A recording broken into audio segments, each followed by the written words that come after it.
Minod jatend piny Kenya Rachael Ruto ne otelo ne chenro ma chiwo mich ne jopuonjre mosebedo ka rito aluora e mich mong'ere kaka First Lady Mazingira Awards kata Flama. Mana kaka ripota mar Millicent Odhiambo lero, mich ma kamago gin mag hingo jopuonjre mosetiyo kod riekni makende konyo kedo kod midhiero mikelo kod lokruok chal ma kor lwasi e aluora. Minod jatend piny Kenya Rachael Ruto ne otelo ber nywako jopuonjre e lwenj kedo mar rito aluora. The winners we will be awarding today are confirmation that if we give children a chance, we will get better results for our community and nation. The creative expression of learners that will be displayed today is thought-provoking and gives us fresh perspectives. Rachael ne oyango ni en kod chenro mar biro medo kwan skunde kod jopuonjre mabiro medo piem e laro mich mag First Lady Mazingira Awards Flama mondo wach rito aluora omed nywak ne lwedo motegno kaka owinjore. Wach mane osir gi jagoro mongirore e migawo mar somo Belio Kipsang ma okoni chenro mag Flama Awards koro ibiro rwaki e kalenda mar somo pachoka. In this first year, the awards attracted participation from over 1,000 schools across Kenya. Going ahead, we want to exponentially grow the number of schools and learners engaged.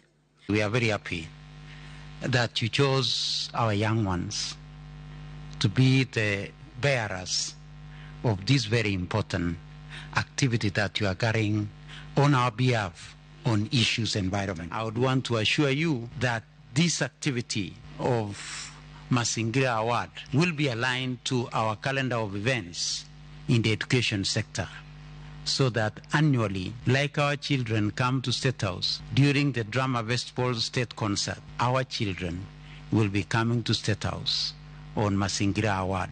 Ewi mano Rachael olero ni sani nyaka koro mi pek wach kedo gi midhiero mar lokruok futo chal mar kor lwasi kaluwore ni jopuonjre ema thoro yudo hinyruok ahinya e ngimagi. Wach mane osiri kod jagoro mongirore e bad migawo mar weche kar jot ker Aurelia Rono.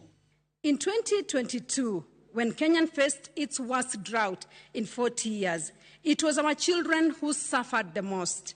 As families struggled to find food and water, some schools were forced to close, and some of you had to drop out of school to help your families survive. This is why we must see climate change not just as an environmental issue, but as a crisis that directly threatens our children's present and future. This is the reason why children must be central in our climate action. I want to call all of us, including our learners and everyone, that we embrace and implement the climate change adaptation and mitigation measures so that we achieve a cleaner, a greener, and a sustainable future. Minod jatend piny Kenya koro singo mar biro ywayo jopuonjre kaachiel kod mine mondo konye pidho yiende milion 500 kaka yorno mar siro lek mar jatend piny Kenya William Ruto mar neno ni opidh yiende bilion 15 chopi 2032 mondo omed atamalo mar Kenya bedo mamajan gi atamalo 30. Millicent Odhiambo, Ramogi TV.